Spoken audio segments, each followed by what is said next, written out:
જય શ્રી કૃષ્ણ. સ્વાગત છે તમારું મારા કિચનમાં. આજે આપણે મકાઈના ઢેબરા બનાવીશું. તો એના માટે હું અહીંયા 2 કપ મકાઈનો લોટ લઈશ અને અડધો કપ હું અહીંયા ઘઉંનો લોટ લઈશ. જો તમારે ઘઉંનો લોટ એડ કરવો હોય તો કરવાનો, નહીંતર સ્કીપ પણ કરી શકો છો. પણ બાઇન્ડિંગ રહે એના માટે, કેમ કે સામે મકાઈનો લોટ છે એટલે બાઇન્ડિંગ રાખવા માટે મેં અહીંયા અડધો કપ ઘઉંનો લોટ એડ કર્યો છે.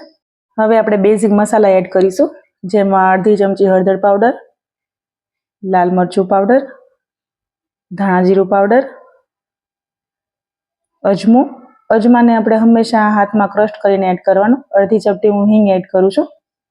અજમાને હંમેશા હાથમાં ક્રશ કરીને એડ કરવાનો, જેથી કરીને ડાયજેશન માટે પણ ખૂબ સારો છે અને એની સુગંધ પણ સારી આવે છે અને ટેસ્ટ પણ સારો આવે છે. 2 ચમચી હું અહીંયા તલ એડ કરીશ અને આદુ અને મરચાંની પેસ્ટ એડ કરીશું. તમારે લસણ ભાવતું હોય તો એડ કરવાનું. અને 1 ચમચી મેં અહીંયા ખાંડ લીધી છે અને 1 લીંબુનો રસ. તમારે આમાં કોઈ પણ વસ્તુ સ્કીપ કરવી હોય તો તમે કરી શકો છો. અને 1 થી 2 ચમચી અહીંયા મોણ એડ કરીશું અને બધું સારી રીતે આપણે મિક્સ કરી લઈશું. બધું સારી રીતે મિક્સ થઈ જાય પછી આપણે અહીંયા મેથી એડ કરીશું. મેથીને મેં સારી રીતે ધોઈ અને કટ કરી લીધી છે. તો હવે આપણે આમાં મેથી એડ કરી દઈશું.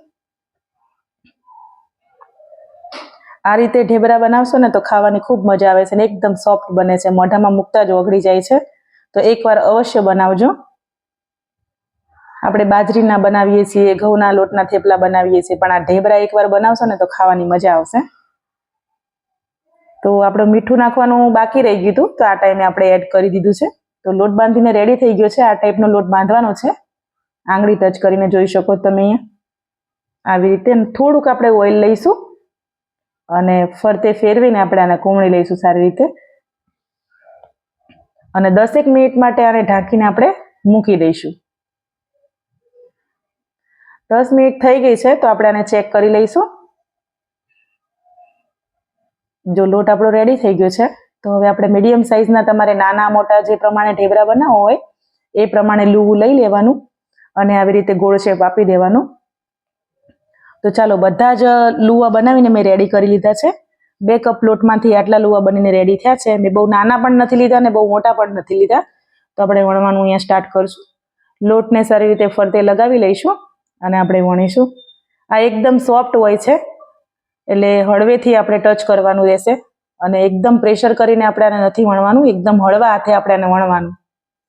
તમને એવું લાગે કે ફાટે છે કે, તો હાથ વડે સરખું કરી દેવાનું. જો તમે વિડીયોમાં જોઈ શકો છો હું કરું છું. ક્રેક પડી જાય તો હરખી કરી દેવાની, અને થોડા ક્રેક વાળા હોય ને તો જ ખાવાની મજા આવે છે. તો તવી મેં અહીંયા ગેસ પર ગરમ કરવા મૂકી દીધી હતી. તો આપણે બીજું પણ વળી લઈએ. જ્યાં સુધી આપણું ઢેબરું બને છે ત્યાં સુધી બીજું પણ વણીને રેડી કરી લઈએ. તો આપણે વણીને રેડી કરી લીધું છે બીજું પણ. તો ચાલો આપણે ચેક કરી લઈએ. મેં અહીંયા ફ્લિપ કરી દીધું છે.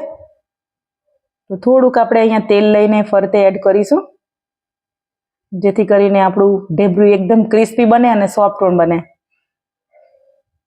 તો આને પલટાવી લઈશું. તો જોઈ શકો છો એકદમ લેયર પડ્યા છે ને એકદમ ક્રિસ્પી બન્યું છે, તમને દેખાઈ રહ્યું છે. તો ઢેબરું બનીને આપણું રેડી થઈ ગયું છે. તો આપણે એને પ્લેટમાં નીકાળી લઈશું. મળીશું હવે નેક્સ્ટ વિડીયોમાં. જય શ્રી કૃષ્ણ બધાને.